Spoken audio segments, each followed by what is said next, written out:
So, DNF Duel is out now, and it's turning heads with its flashy visuals, great gameplay, and awesome character designs. There's just one question. What the heck is DNF? Well, the short answer, of course, is that it's a beat-em-up MMO better known in the West as Dungeon Fighter Online, which can be played here. But that doesn't really explain the full story, does it? So as someone who has been following this game for 17 years, let me give you a quick rundown that may explain some of the quirks and oddities of DNF Duel. So back in 2003, a game called MapleStory came out, which was a side-scrolling MMO with console-like gameplay, what with the platforming elements and all. Well, a little company called Neopal saw it and said, hey, that's a neat idea, now if only it was cool. So they sat down to make a cool version of MapleStory, and the result, somehow, was Dungeon & Fighter, a side-scrolling beat-em-up MMO whose name is literally meant to be a combination of Dungeons & Dragons and Street Fighter. Heck, the logo is meant to be written in a legally distinct Street Fighter font. As such, yes, it has a ton of fighting game references. I've seen a bunch of people look at the gears and some of the aesthetics of DNF Duel and think, oh ho, ArcSys put some Guilty Gear refs in here, but no, that was part of the original game. The gears were always in the logo. Slayer has always had the headplate thing, Fighter has a Hadoken, Tatsu, and Shoryuken, as well as Lightning Legs and Kikosho, among many others. Male Mechanic gets bloody a punch, the list goes on. Shoot, remember how the Korean version of Guilty Gear XX Sharp Reload had its own unique soundtrack? Well, they hired one of the people behind that to do a few Dungeon Fighter tracks, and the heck if this one doesn't sound like a May theme.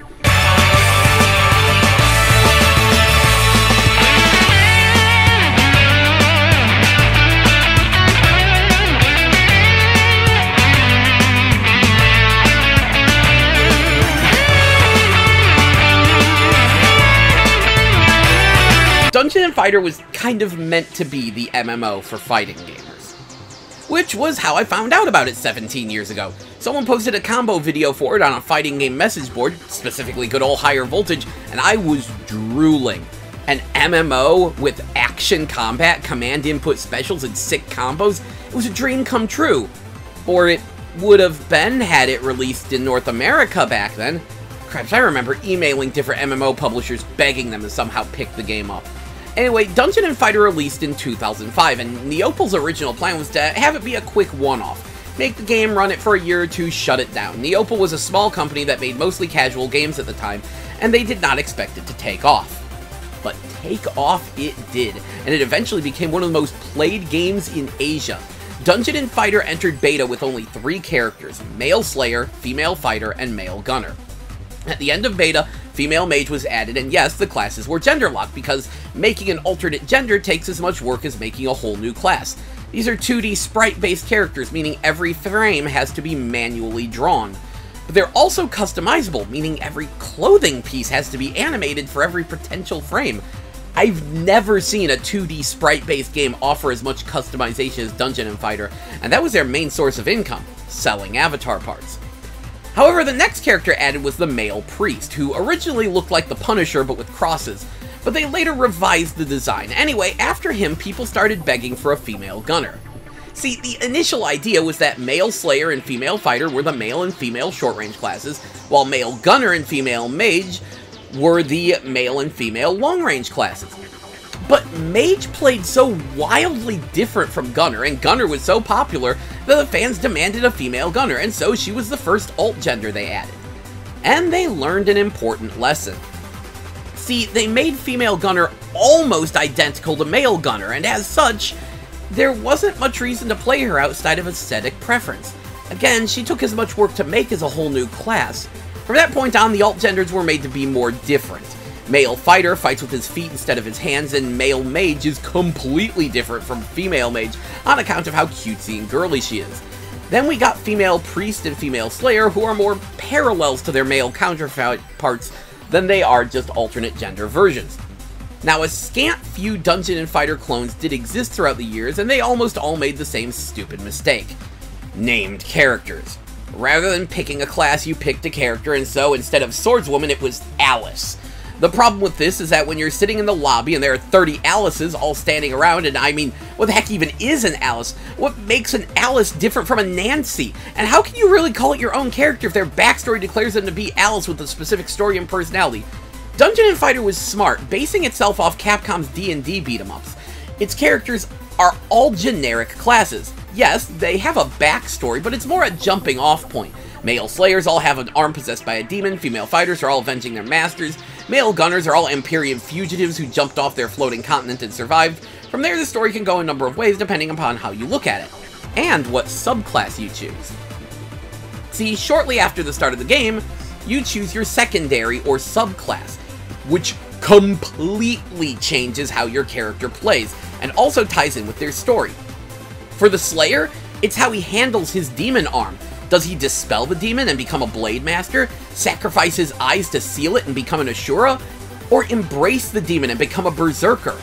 The fighter can become a swift boxing glove using striker, a throw-based grappler, learn to harness Nen, basically the Korean word for chi or ki I think, and start chucking fancy energy blasts as a Nen master, or fight dirty and become a brawler. Heck, priests are rather non-denominational actually. They can beat people with a giant cross, or an axe, or prayer beads, or a totem pole, or become a devil worshipper and use a scythe, which, yes, comes with a devil trigger. Now, you might think that's the next priest you want in DNF Duel, but no, you want the monk.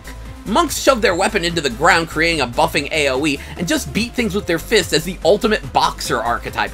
They have all the boxer moves. Dempsey roll, tornado uppercut, corkscrew blow, cross counter, machine gun jab, swaying. They have it all. Easily the most popular priest, but admittedly not very priestly. If he doesn't make it into DNF Duel eventually, then something is clearly wrong. But yeah, what this means is that Hitman and Troubleshooter are technically the same guy underneath, just going down different paths. Same thing with Berserker and Ghostblade. This should give you an idea of how drastic the difference between subclasses can be. And that's important. Since these are all 2D sprites, it takes a lot of work to add a new class. At best, they can get out one a year, and so they need to sell people on these classes because guess where they make their money? Avatar items. So what they want is to get you to make as many alts as possible, so that way you want to buy as many avatar items as possible from the cash shop, and every new avatar set makes you go, oh man, I totally need that for my 7th alt. But as such, it also means these characters need to sell you. They gotta get everyone on board, and the result is some ludicrously cool character designs. I could go on a whole rant about why generic classes are often cooler than named characters, but the short answer is that when designing a named character, you think about who they are and their backstory and relatability, and heck with that. With generic classes, your only goals is to make what they do blisteringly obvious and make it look cool. So, yeah, people look at Striker and think, oh, she reminds me of Jam. Well, she should. She's obviously meant to remind you of Jam. And Tifa, and Chun-Li, and pretty much the entire female fist fighter archetype because that's who she is. The essence of all major fighting game ladies rolled into a single character because she represents that. And also serves as the base you would use to stick avatar parts onto to turn them into those characters because I know you would. And that also gives these characters incredible versatility, as they have no truly set story or personality. This fighter is a different character from this fighter, who's a different character from this fighter, and so on. And yes, Dungeon & Fighter got a couple of animes. So, when Dungeon & Fighter was released in Japan, the name was changed to Arad Senki, Arad being the name of the world Dungeon & Fighter takes place on. Now, Dungeon & Fighter always had these little promo anime clips for it to hype people up for the game, but with the Japanese release came the first full anime series based on the MMO, Arad Senki Slap Up Party, a more humorous comedy anime take on the characters and world of Dungeon & Fighter. There was also a Slap Up Party manga, and later 2 online anime series. The Chinese produced The Fate of Arad and Arad Senki The Wheel of Fate, to say nothing of the DNF school shorts and other such nonsense. So, hey, it sounds like this Dungeon & Fighter is pretty popular in Asia. I'm hearing it actually makes more money than League of Legends. So, what happened with the US? Well, oh boy. So, Neopal was a small company, and they wanted to release the game in the States, but they did not have the resources to do it. A shame, because they literally held televised PvP world tournaments for the game. But by world, they meant Korea, China, and Japan, which felt silly.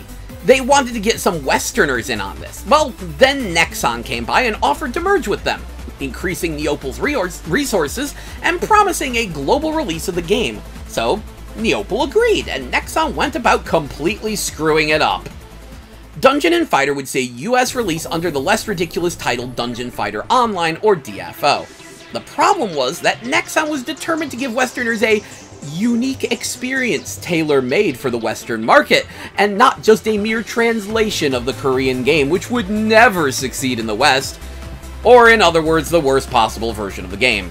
DFO launched years behind its Korean counterpart, with many features not implemented until later, with the XP curve completely ruined.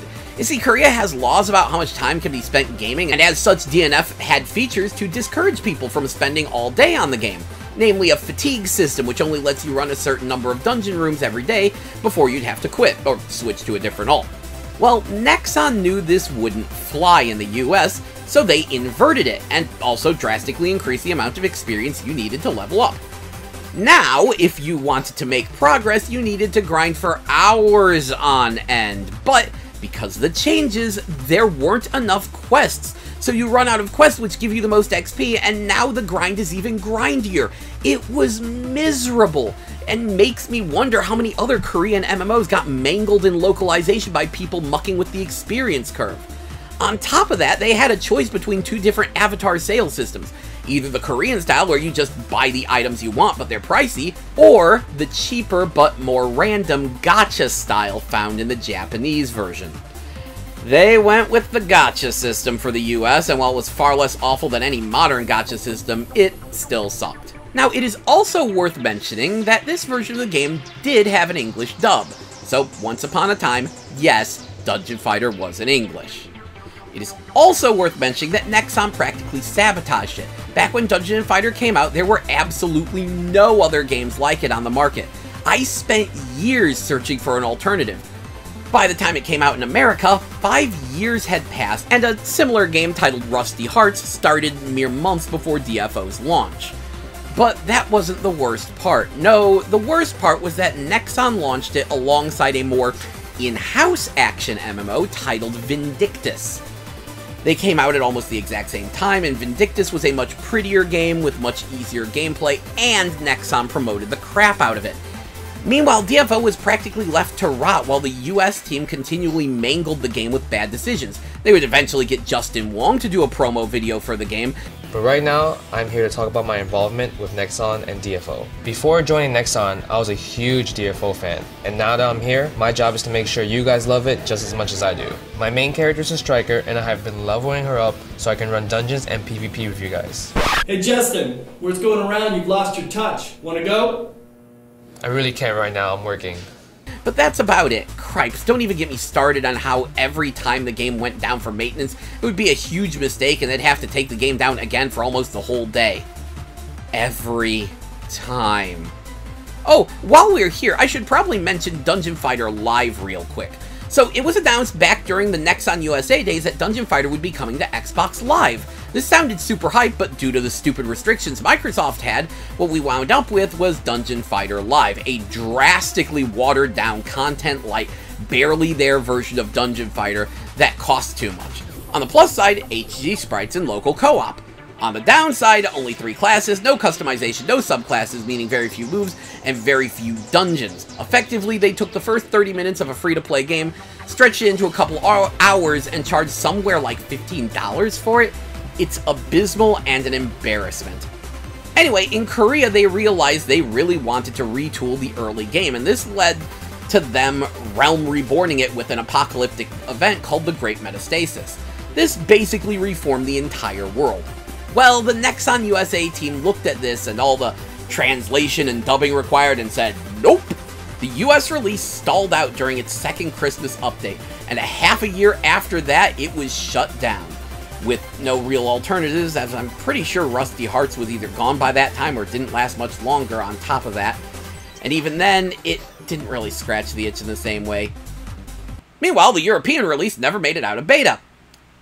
5 years of waiting for a game they only ran for 2 years. So much for that global release, huh? However, Neopol looked into it themselves and put the game back online on their own private servers 1 year later for only a week with no advertising outside of Facebook word of mouth to gauge interest. They found enough, and something like 2 years later, they launched DFO Global. was hosted in-house by Neopal on some spare servers in Korea by a skeleton crew of about 10 people, no region locking, and the idea behind the game was to basically just be the Korean version but in English, only like 2 or 3 months behind Korea.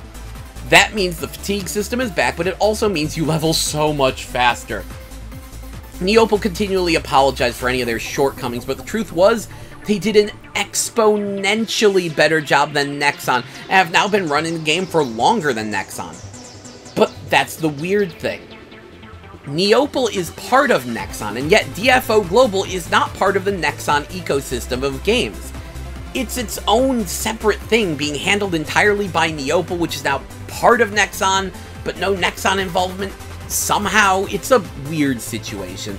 Sadly, the global version has a very small player base, most of which are camping at endgame. When the team does their update streams, less than 300 people tend to attend, and yet they continue to host the game and have been hosting it for longer than Nexon ever did, and I'm super grateful for that. Thank you, seriously. But this explains the weirdness of DNF Duel's voices.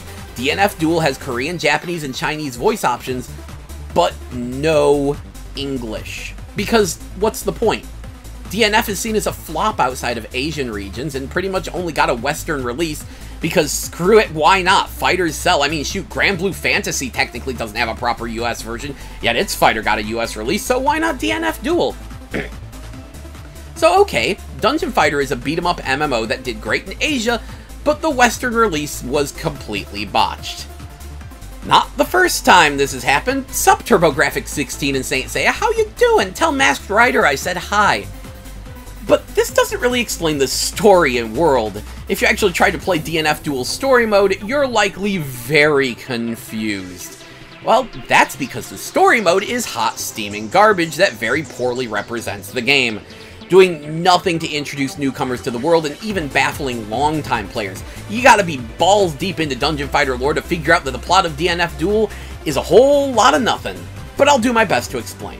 The short answer is that Dungeon Fighter takes place in a rule of cool, anything goes type world. One dungeon will be fantasy, the next high tech, another modern day, and so on. But the longer answer is that Dungeon Fighter takes place on the world of Aerith. There's a lower world where most of the action takes place and most of the characters come from, with Hendenmeyer being the big hub town.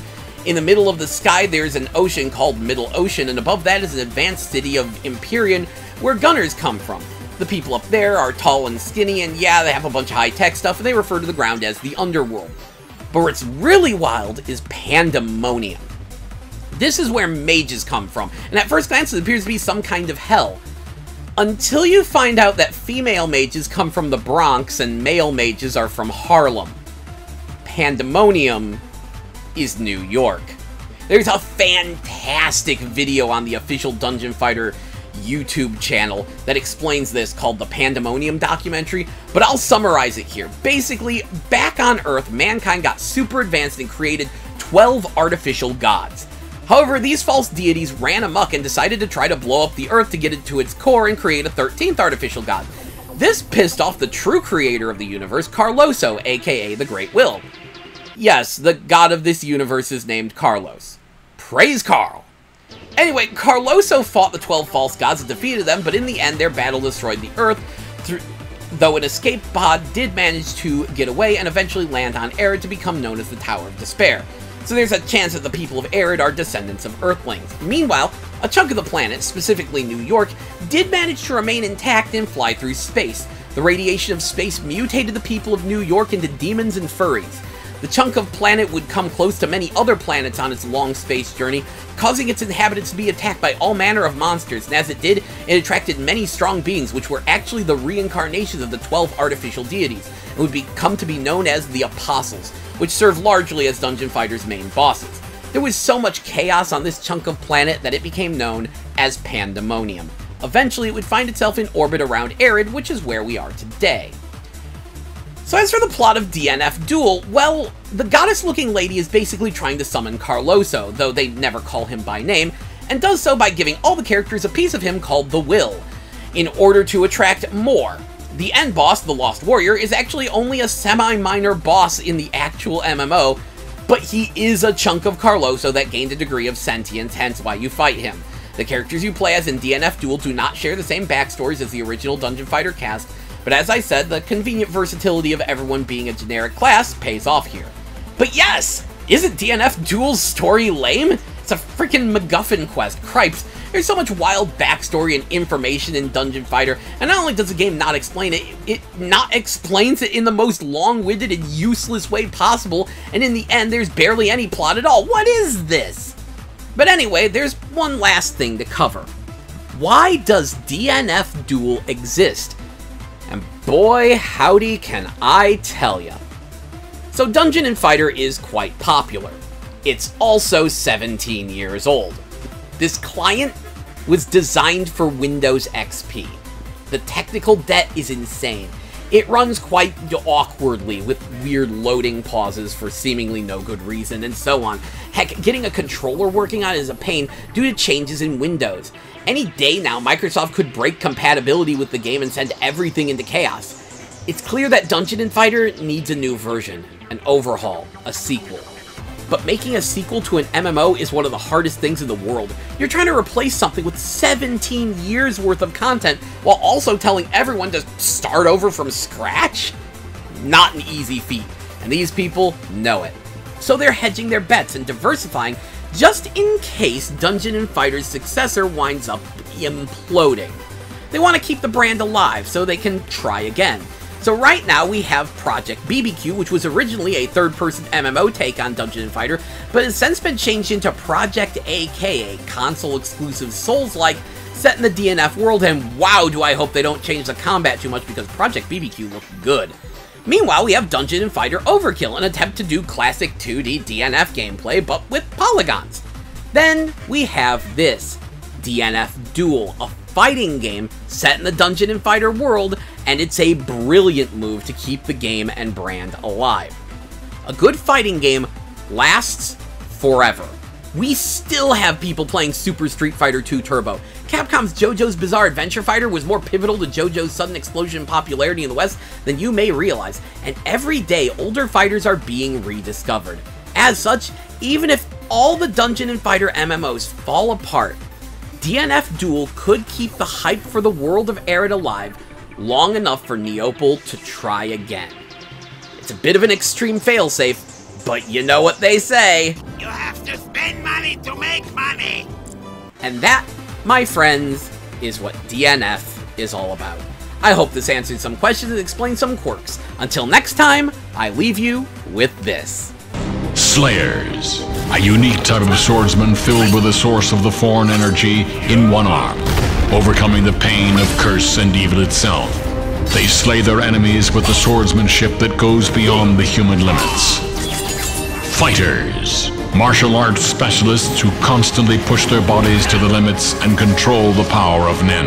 They are the ones who have truly reached the acme of Suju martial arts. Gunners, by studying guns, machines, and bombs, which are the products of the advanced Imperium technology, they have successfully developed their own ways of fighting. Mages, spiritual explorers who have been researching the wonders of mana for a very long time. They are the last bastions of Pandemonium. Priests, warriors who create miracles out of deep, true religious faith. They have always defended Arad from countless threats. Thieves, Fenes, a secret and mysterious kingdom of the Black Elves. Their sophisticated way of fighting often inspires other tribes and species. People who have crossed time, Dark Knight, Creator, children who have been stuck inside a vortex of time due to a cruel experiment have now appeared in Arad as valiant warriors that can cross the limits of time. Knights, warriors who cross dimensional borders to correct the order of the universe. They may look like innocent girls, but they are destined warriors who have a bigger heart than anyone else. Demonic Lancers, warriors who have executed their friends with their own hands for freedom. They have entered the road of adventures and challenges to erase their heavy karma. And finally, the Agents. With new tactics that combines guns and swords, they are at the center of battles. I think it's about time now. Are you all ready? Today, the history of Pandemonium will be rewritten.